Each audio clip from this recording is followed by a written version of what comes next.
Bismillahirrahmanirrahim. Assalamualaikum warahmatullahi wabarakatuh. Bismillah, innal hamdalillah nahmaduhu wa nasta'inuhu wa nastaghfiruh wa na'udzu billahi min shururi anfusina wa sayyiati a'malina, may yahdihillahu fala mudilla lahu wa may yudlil fala hadiya lahu. Asyhadu an la ilaha illallah wa asyhadu anna Muhammadan 'abduhu wa rasuluh. Allahumma shalli wa sallim ala sayyidina Muhammad wa ala alihi wa sahbihi ajma'in. Rabbi ishrah li sadri wa yassir li amri wa hlul 'uqdatam min lisani yafqahu qawli. Bapak Ibu hadirin jemaah salat maghrib dan juga jemaah majelis ilmu ba'da maghrib Masjid Muhajirin, Masjid Mujahidin yang dimuliakan Allah Subhanahu wa taala. Pertama dan yang paling utama tentu kita bersyukur biqaulina alhamdulillahirabbil alamin.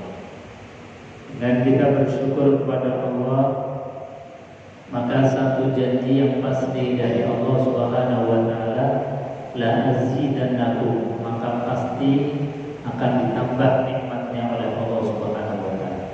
Mudah-mudahan yang hadir di majelis ini berkah nikmatnya ditambah terus oleh Allah sehingga kita sampai diwafatkan dalam keadaan husnul khotimah. Amin ya rabbal alamin.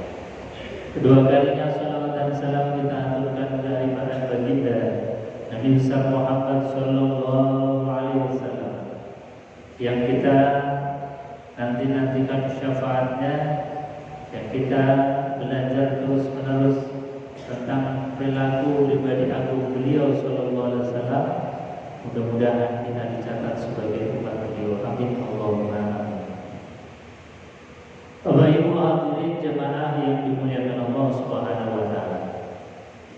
Kita lanjutkan kajian kitab Al-Barzanji sekarang di bab yang ke-12. Di akhir yang ke-12 ini beliau Al-Barzanji menjelaskan tentang baginda Rasulullah sallallahu alaihi wasallam di usia 40 tahun.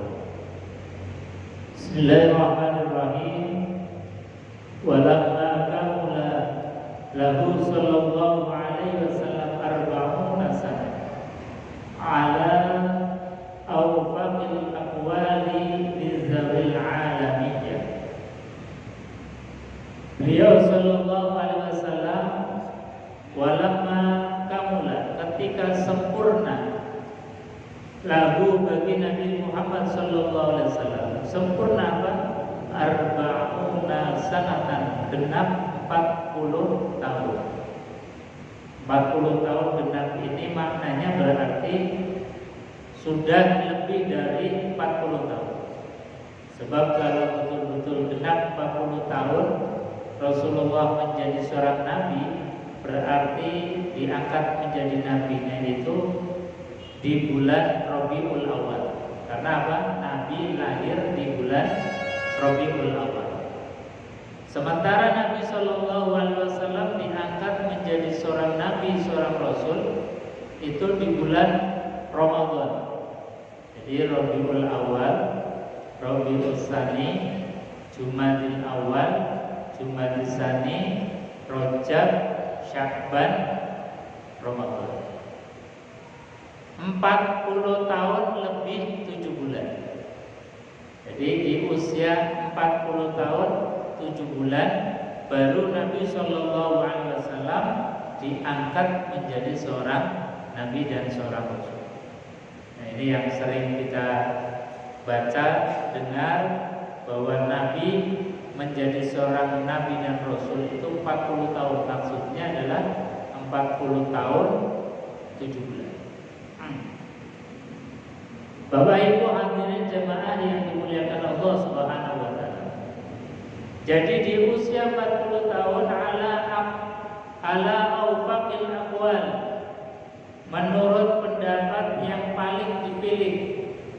pendapat yang paling kuat oleh ahli sejarah, oleh para ulama, li dzawil alimiyah, bagi orang-orang yang ahli, yang mengatakan bahwasanya Nabi Shallallahu Alaihi Wasallam di usia 40 tahun, apa yang terjadi?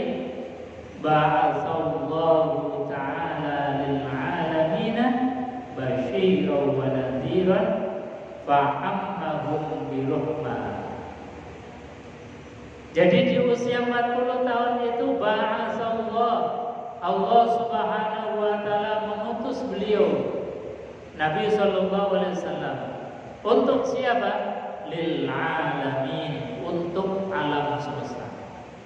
Ini baru satu-satunya nabi, satu-satunya rasul yang diutus tidak untuk kalangan tertentu. Tidak seperti nabi-nabi sebelumnya. Nabiullah Isa, Nabiullah Musa, Nabiullah Harun, itu hanya untuk kaum Bani Israel. Jadi nabi-nabi sebelum Rasulullah SAW itu hanya umat tertentu saja, tidak semua manusia. Tapi Rasulullah SAW ba'atsallahu ta'ala lil alamin, Allah mengutus Rasulullah SAW lil alamin, untuk semua alam, baik itu alam manusia, alam jin, alam malaikat, semuanya dalam pantauan atau dakwah dari Rasulullah Sallallahu Alaihi Wasallam. Dapat rahmatnya Rasulullah Sallallahu Alaihi Wasallam. Wa ma arsalnaka illa rahmatan lil alamin. Tidaklah aku utus engkau wahai Muhammad illa rahmat, kecuali untuk rahmat lil alamin, alam semesta. Ini bukti bahwasanya kasih sayang Allah untuk kita dilahirkan dan diutusnya baginda Rasulullah Sallallahu Alaihi Wasallam. Bapak Ibu hadirin jemaah yang dimuliakan Allah, Allah mengutus Rasulullah untuk alam semesta ini. Tujuannya apa? Disebutkan oleh Imam Al-Barzanji, tujuan Rasulullah diutus untuk alam semesta, satu, basyiran, untuk menyampaikan kabar gembira. Kabar gembiranya apa? Dalam Al-Quran disebutkan bahwasanya barang siapa yang beriman kepada Allah, beriman kepada Rasulullah SAW, barang siapa yang taat kepada Allah, taat kepada Rasulullah, wa may yuti'illaha war rasul fa ulaika ma'al ladzina an'ama Allahu 'alaihim minan nabiyyin. Barang siapa yang taat kepada Allah, taat kepada Rasulullah, maka akan dimasukkan ke dalam surga bersama orang-orang yang telah sukses terlebih dahulu, yaitu diantaranya para nabi, para rasul. Ini kabar gembira. Kabar gembiranya lagi di dalam Al-Quranul Karim, in ahsantum ahsantum li anfusikum. Kalau kalian ini berbuat baik, maka kebaikan kita itu tidak akan untuk siapa-siapa, tidak lari kemana-mana, tapi ahsantum li anfusikum, kebaikan itu pasti akan balik kepada diri kita sendiri. Kebaikan yang tampak maupun kebaikan yang tersembunyi, yang besar maupun yang kecil, yang samar maupun yang terang-terangan, semuanya akan balik lagi kepada kita. Artinya apa? Kalau kebaikan itu nggak akan pernah keliru, kalau kebaikan itu pasti akan balik kepada kita, ini kita akan bersemangat di dalam melakukan kebaikan. Karena apa?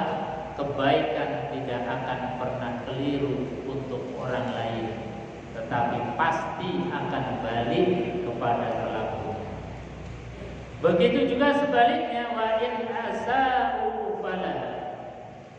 Ketika kita melakukan satu keburukan, kejelekan, maka keburukan dan kejelekan itu meskipun orang lain tidak tahu, itu juga akan balik kepada pelakunya sendiri, balik kepada kita. Artinya apa? Kalau kita tahu persis, diberikan kabar gembira oleh Rasulullah SAW bahwa kebaikan yang balik kepada kita, keburukan juga balik kepada kita. Kita berbuat, berucap yang baik-baik saja. Kenapa kita harus berbuat jelek? Uang itu nanti akan balik kepada kita sendiri. Kenapa kita harus menzalimi orang lain? Uang kezaliman itu sejatinya bukan menimpa kepada orang yang kita zalimi, tetapi sejatinya kezaliman itu akan balik seperti bumerang. Ketika kita lempar, maka bumerang itu akan balik kepada orang yang melemparnya. Itulah apa yang disampaikan di dalam Al-Quran, apa yang disampaikan oleh baginda Rasulullah, memberikan satu kabar gembira, basyiran, bahwa apapun yang kita lakukan tidak akan tertipu, tidak akan tertukar oleh orang lain.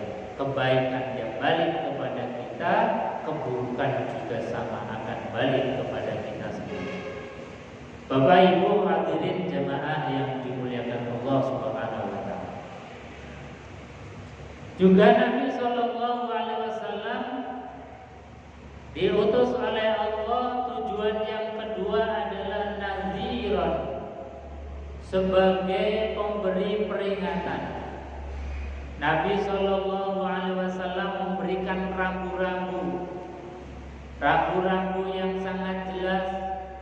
Kalau orang yang beriman, kalau orang yang taat, kalau orang yang senantiasa beribadah kepada Allah Subhanahu wa taala, maka pasti jalannya adalah surganya Allah Subhanahu wa taala.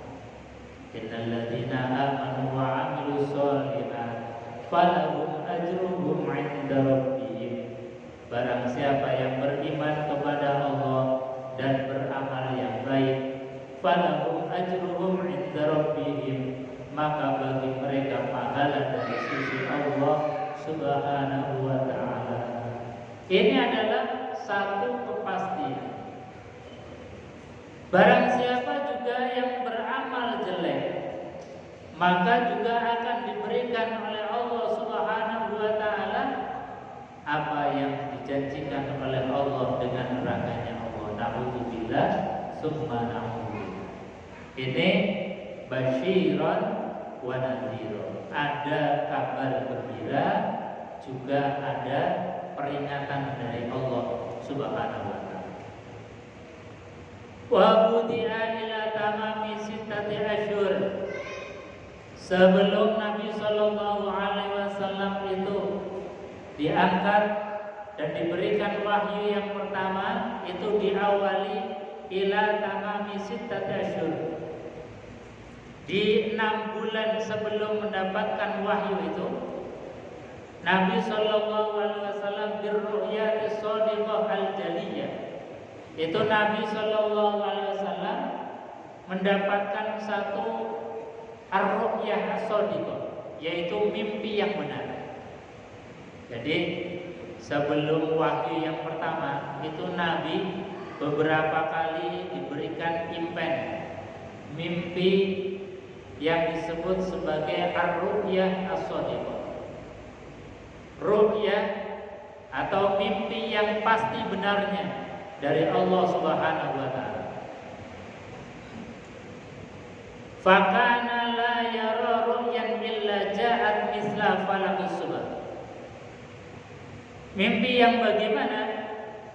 Jadi Nabi sallallahu alaihi wasallam dalam mimpinya itu la yara, tidak melihat ru'yan, mimpi itu illa ja'at, kecuali dalam mimpi itu digambarkan misla falaqis subh. itu Nabi Shallallahu Alaihi Wasallam melihat cahaya seperti cahayanya menjelang waktu subuh. Jadi ketika malam itu ada yang disebut sebagai fajar kadzib. Fajar kadzib itu fajar yang menipu. Cirinya apa? Ciri-ciri alamnya, kalau kita ini di malam hari itu gelap gulita, maka setelah gelap gulita itu terang. Setelah terang pertama, ini kemudian gelap lagi. Nah, terang yang seperti ini namanya fajar kadzib. Jadi ciri-ciri alamnya biasanya gelap kemudian terang. Atau ciri-ciri alamnya lagi biasanya itu suasana hening. Setelah hening itu kemudian ada banyak hewan-hewan yang mulai seperti ayam itu mulai berkokok. Ini biasanya di jam-jam sekitar jam 2, setengah 3 atau jam 3. Setelah kemudian terang, gelap lagi. Kemudian setelah gelap, terang lagi. Nah, terang yang kedua ini namanya fajar siddiq. Nah, terang yang kedua yang disebut sebagai fajar siddiq inilah yang ketika Rasulullah Shallallahu Alaihi Wasallam itu bermimpi, mimpinya seperti didatangi atau melihat satu cahaya yang cahayanya itu seperti misla falaqis subh, seperti cahaya di waktu subuh. Artinya apa? Itu cahaya penuh dengan satu motivasi.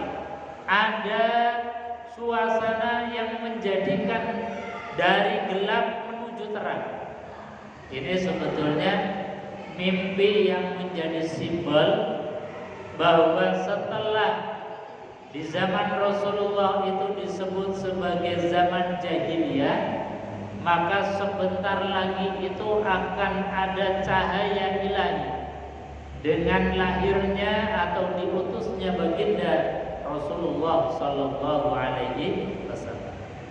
Jadi cahaya misla falaqis subh ini itu sebagai simbol bahwa sebentar lagi ini dunia akan menjadi dunia yang penuh dengan peradaban cahaya Islam, peradaban cahaya yang dinaungi dari nur ilahi Allah Subhanahu wa ta'ala. Bapak Ibu hadirin jemaah yang dimuliakan Allah. Wa inna mabtudi'a birru'ya tamrinan lil quwwatil basyariyah. Kenapa Nabi Shallallahu Alaihi Wasallam di dalam mengawali penerimaan wahyunya itu dari mimpi yang benar? Ini kata Al-Barzanji, karena dengan ru'yah as-shadiqah itu tamrinan, ini sebagai latihan lil quwwatil basyariyah, untuk menata dan menjadikan Nabi Shallallahu Alaihi Wasallam orang yang kuat di dalam menerima wahyu yang begitu luar biasa berat. Jadi sekali lagi, menerima wahyu yang begitu berat itu butuh latihan. Makanya latihannya 6 bulan pertama sebelum wahyu pertama yang Allah datangkan kepada Rasulullah itu didatangkan dulu berupa mimpi yang benar, didatangkan seperti cahaya waktu subuh, supaya apa? Mentalitas Rasulullah Sallallahu Alaihi Wasallam terbangun. Mentalitas Rasulullah Sallallahu Alaihi Wasallam menjadi kuat. Karena ini yang akan diterima oleh Rasulullah bukan sembarang ilmu, bukan sembarang wahyu, tapi wahyu ini adalah wahyu yang disifati sebagai kalamullah, firman-Nya Allah Subhanahu wa taala. Jadi bukan sembarang ucapan, bukan sembarang kalam, karena ini adalah ucapan Allah, firman Allah yang begitu luar biasa berat. Berat menerimanya, juga berat konsekuensinya. Makanya butuh latihan terlebih dahulu.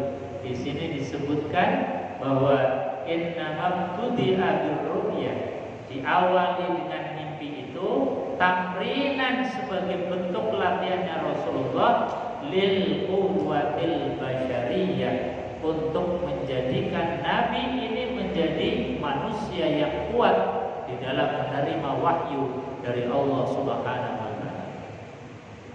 Li'alla yafja'ul malak, maka dengan dilatih terus-menerus sampai 6 bulan ini, di training, li'alla, agar tidak kaget, supaya kuat, yafja'ul malak, untuk menghadapi malaikat, untuk bertemu malaikat yang membawa firman Allah, membawa kalam-kalam Allah Al-Quran. Jadi supaya gak kaget lagi. Bisariqin nubuwah, yang malaikat itu nanti akan membawa kejelasan kenabian Rasulullah SAW. Fala taqwahu quwwah, sehingga Nabi SAW ketika menerima wahyu yang pertama dengan mentalitas yang sudah siap, mapan dan kuat. Wa hubbiba ilaihil khala, maka Rasulullah SAW di awal-awal mau penerimaan wahyu ini, beliau seringkali itu al-khala, yaitu menyendiri.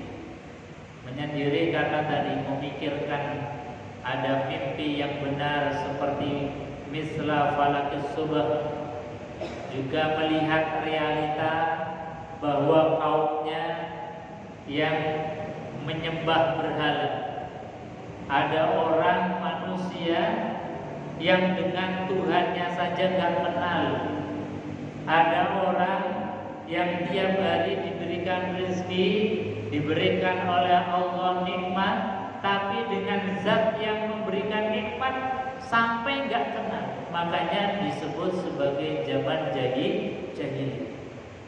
Nabi melihat kenyataan seperti itu, rasanya nggak kuat. Sampai nggak kuatnya Rasulullah SAW kemudian bertahanus, menyendiri, bermunajat kepada Allah Subhanahu wa taala untuk diberikan pemahaman, untuk diberikan petunjuk. Makanya di sini disebutkan wa hubbiba ilaihil khala, Nabi senantiasa sering menyendiri, berkhalwat. Fakana yata'abbadu bi khira'in, beliau sallallahu alaihi wasallam menyendiri di tempat yang cukup jauh, tempat yang tinggi. Jadi dari rumahnya Rasulullah sallallahu alaihi wasallam itu kira-kira 7 kiloan.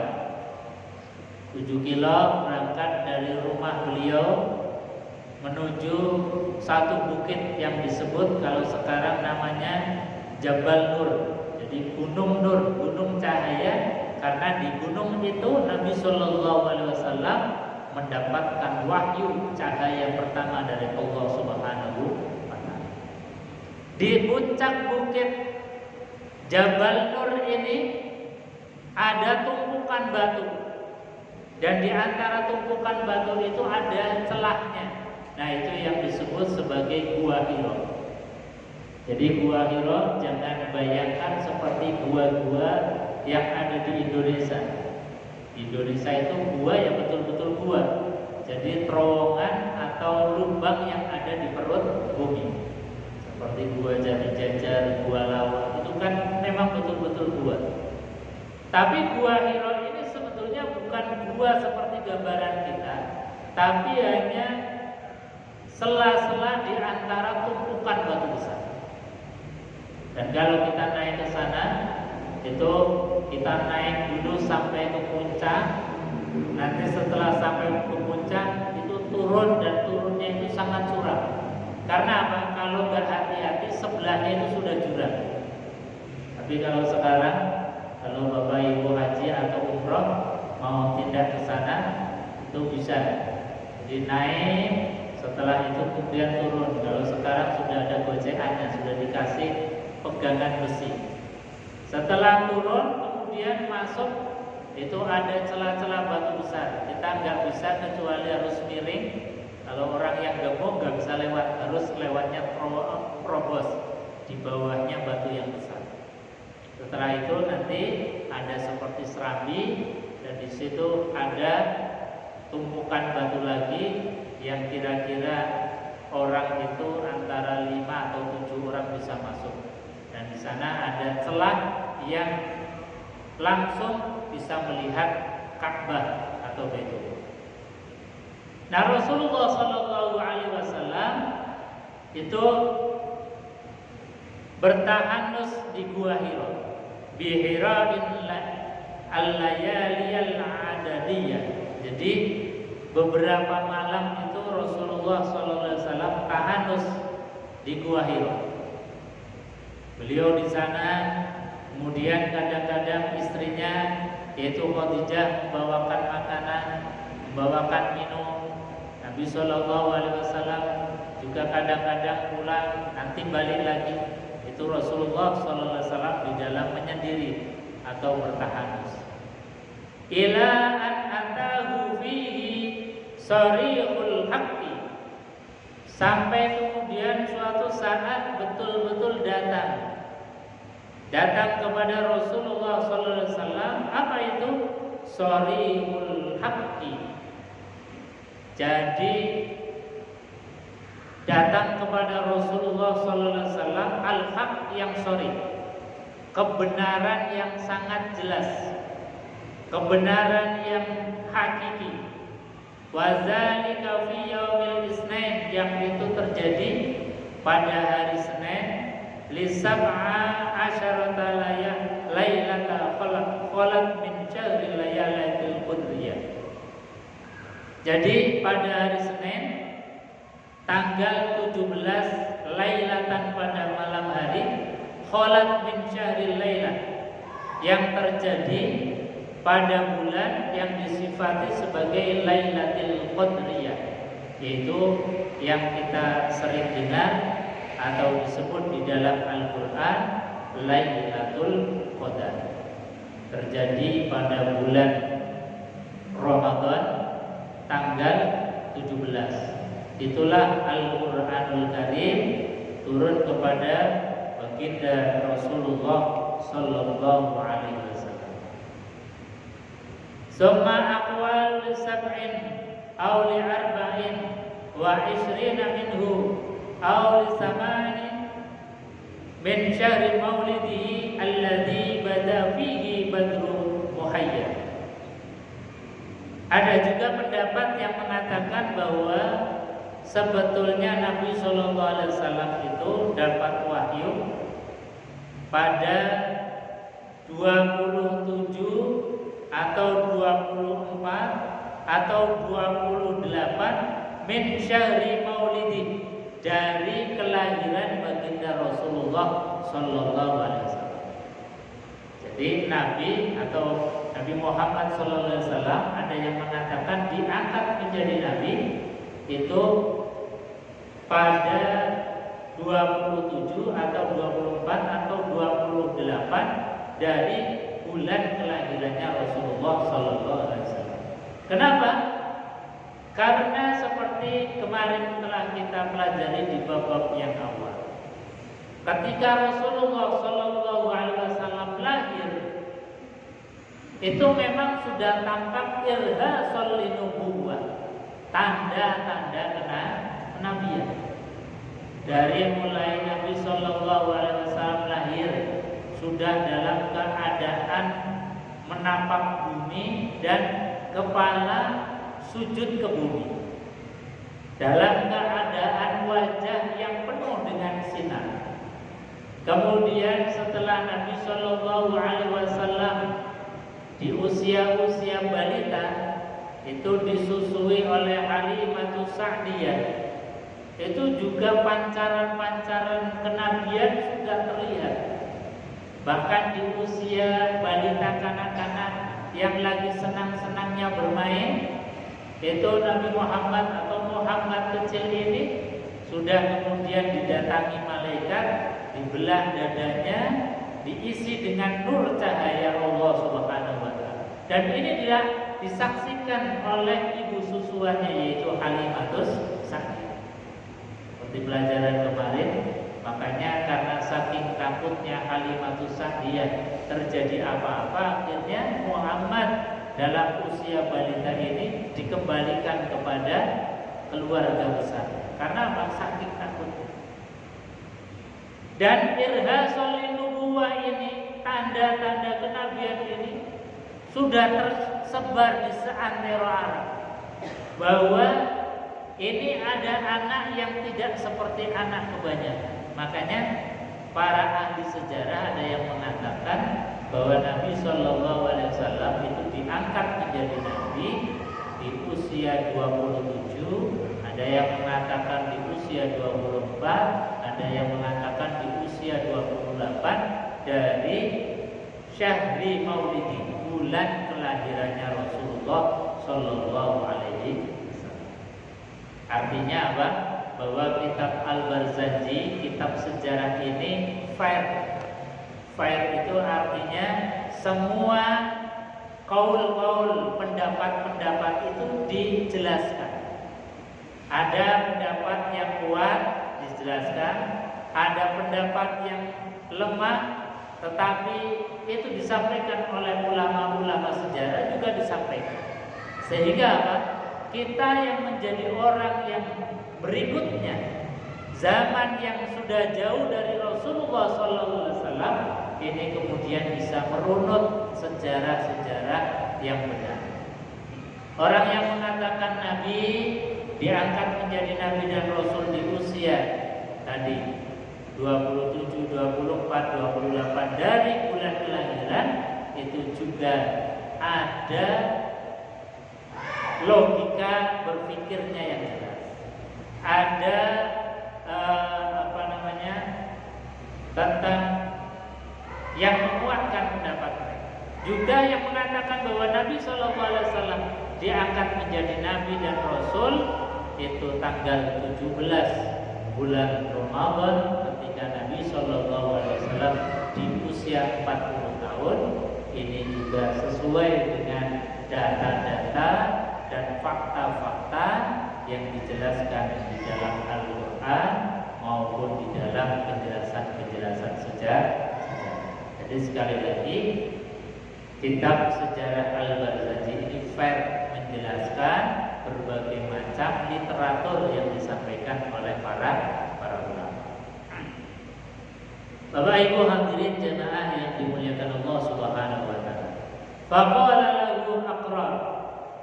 Maka kemudian ketika di malam Ramadan tanggal 17, datanglah malaikat Jibril kepada Rasulullah SAW. Maka kemudian beliau mengatakan kepada Nabi, Iqra ya Muhammad, bacalah wahai Muhammad.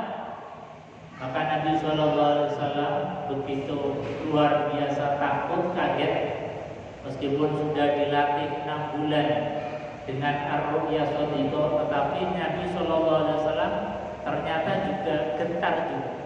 Karena yang datang sosok makhluk yang belum pernah dilihat, yang belum pernah dikenal, datang menghampiri Rasulullah dengan mengucapkan Iqra ya Muhammad, bacalah wahai Muhammad.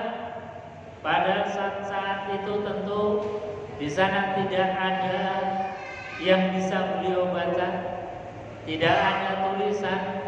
Bahkan andai kata ada tulisan pun Nabi SAW seorang yang umi, tidak bisa baca, tidak bisa tulis.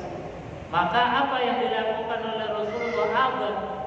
Beliau kemudian mengatakan, Ma'ana biqori, apa yang harus saya baca dan apa yang harus saya baca ini saya juga tidak bisa membaca. Maka kemudian Nabi dan Abad, beliau kemudian menolak. Faghattahu waghtatan qawiyatan, maka kemudian malaikat Jibril itu mendekat dengan dekapan yang sangat erat, dekapan yang penuh dengan kasih sayang. Tapi dekapan ini menjadikan Nabi SAW semakin takut. Tsumma qala lahu iqra. Kemudian yang kedua diulangi lagi, malaikat mengatakan iqra ya Muhammad, bacalah wahai Muhammad. Fa'aba, maka Nabi pun mengatakan ma'ana biqari. Faghattahu saniyan hatta balagha minhul jahdu wa ghatta. Semakin menjadi Rasulullah SAW dalam keadaan nafasnya tidak bisa teratur, didekap dengan kencang, didekap dengan sosok yang belum pernah dilihat dan dikenal sebelumnya. Summa qala lahu iqra fa'aba ghattahu salisatan. Maka malaikat kemudian mengatakan kembali, iqra ya Muhammad, bacalah wahai Muhammad. Dia tawajjahu ila ma sayulqa ilaihi bijam'iyyah.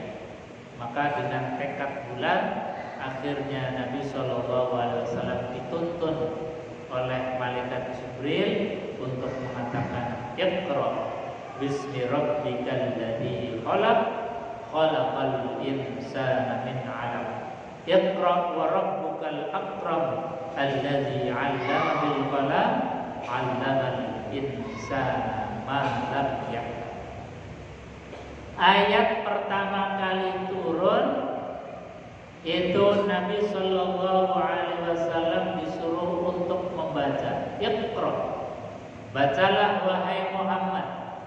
Tentu yang dimaksud membaca bukan hanya membaca tulisan, karena memang saat itu belum ada tulisan, tetapi maknanya adalah membaca apapun yang menjadi ayat-ayatnya Allah Subhanahu wa Ta'ala. Karena Allah punya ayat dua, ayat yang qauliyah yang terucap oleh Allah, yang terfirman, itu namanya Al-Qur'anul Karim. Dan ada ayat qauliyah, ayat yang alam semesta yang dicipta oleh Allah, ini pun harus dibaca. Semakin banyak orang membaca literatur, baik yang qauliyah maupun yang kauniyah, yang terucap maupun yang terhampar di alam semesta ini, maka orang ini pasti akan mendapatkan satu pencerahan dari Allah. Semakin orang banyak membaca ayat-ayatnya Allah, maka semakin orang itu akan diberikan solusi di dalam kehidupan. Kenapa orang ini kadang-kadang diberikan ujian oleh Allah serasa rumit, serasa tidak ada penyelesai, serasa tidak ada jalan keluarnya, buntu. Karena apa? Karena orang ini tertutup hatinya dari cahaya ayat-ayatnya Allah Subhanahu wa Ta'ala. Kenapa tertutup? Karena mereka tidak mau membaca ayat-ayatnya Allah yang ada di tubuh kita saja. Ini luar biasa, miliaran, yang kalau kita baca itu jadi ilmu yang berjilid-jilid. Ilmu tentang rambut bisa menjadi satu disiplin ilmu. Ilmu tentang mata bisa jadi satu disiplin ilmu. Bahkan kemudian kalau orang yang ahli mata menjadi dokter spesialis mata, ahli rambut jadi dokter spesialis rambut, ahli gigi jadi dokter spesialis gigi. Ini baru satu item ayat dari Allah yang ada di tubuh kita. Semakin kita gali, semakin kita baca, semakin kita eksplor, kita akan semakin tahu tentang rahasia-rahasia dari ayat-ayatnya Allah Subhanahu. Cuma kadang kita yang diberikan Quran ini seringkali tidak menjadikan ayat ini sebagai inspirasi untuk kita membaca.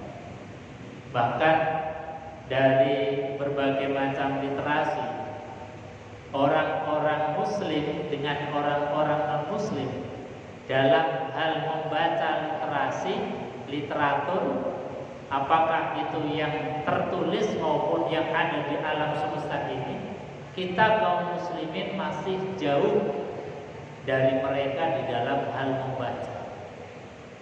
Ini dalam faktanya. Makanya apa? Kita harus menjadikan Quran itu bukan sekedar bacaan, tapi menjadikan Quran itu inspirasi seperti ayat yang pertama kali turun, Iqra bismi rabbikal ladzi khalaq. Bacalah dengan menyebut asma Allah. Jadi ini ada, kalau dalam kajian tafsir ini ada dua hal yang menarik. Pertama adalah Iqra, tapi harus Iqra yang bismi rabbikal ladzi khalaq, yang dengan menyebut asma Allah, zat yang telah menciptakan. Sebab kalau Iqra saja tanpa bismi rabbikal ladzi khalaq, ini orang kadang-kadang belajar tetapi tidak melihat, kadang-kadang kebablasan. Misalnya membuat satu teori namanya cloning. Cloning itu adalah menciptakan satu item makhluk yang baru dari sesuatu yang ada. Misalnya cloning kambing, di-cloning dengan monyet misalnya. Mereka bisa, tetapi ini menyalahi dari fitrah kemanusiaan penciptaannya manusia. Ini namanya Iqra tapi tidak bismi rabbikal ladzi. Mereka itu di dalam membaca luar biasa, mengeksplor luar biasa, meneliti luar biasa, tetapi ketika tidak dipandu dengan bismi rabbikal ladzi khalaq, ini akan menjadikan penalaran pemikiran mereka kemudian tidak terkendali. Kalau ini terjadi, justru akan membahayakan peradaban umat manusia. Makanya Quran ini memberikan panduan, ya Iqra, ya belajar, mengeksploitasi, merenung dan mempelajari semua ayat-ayatnya Allah, tetapi ada koridornya, bismi rabbikal ladzi khalaq, dengan menyebut nama Tuhanmu. Siapa? Zat yang telah menciptakan. Bapak Ibu hadirin jemaah yang dimuliakan Allah Subhanahu wa taala. Jadi ini ayat yang pertama menggugah berfikirnya kita yang dalam kejumudan. Saat itu adalah masa-masa di mana orang itu tidak menggunakan logika pikirannya dengan sebenar-benarnya. Maka digugah oleh Allah untuk senantiasa belajar terus-menerus supaya kenal dengan Allah Subhanahu wa taala. Maka tadi setelah diperintahkan untuk belajar Iqra bismi rabbikal ladzi khalaq, kemudian dikenalkan dengan Allah, zat yang telah menciptakan kita. Maka insya Allah kalau kita terus-menerus belajar membaca baik yang qauliyah maupun yang kauniyah, kita akan kenal dengan Allah dengan sebenar-benarnya. Sebagaimana tugasnya kita, kewajiban kita yang pertama, awwal wajibil 'alal insani ma'rifatul ilahi bistiqon. Kewajiban pertama manusia bukan sholat, bukan puasa, bukan haji, tapi ma'rifatul ilah, kenal dengan Allah bistiqoni, dengan seyakin-yakin. Mudah-mudahan kita termasuk hamba-hamba yang mengenal Allah Subhanahu wa taala. Amin ya rabbal alamin. Kita tutup majelis ini dengan doa kafaratul majelis bersama. Bismillahirrahmanirrahim. Subhanakallahumma wa bihamdika asyhadu an la ilaha illa anta astaghfiruka wa atubu ilaik. Assalamualaikum warahmatullahi wabarakatuh.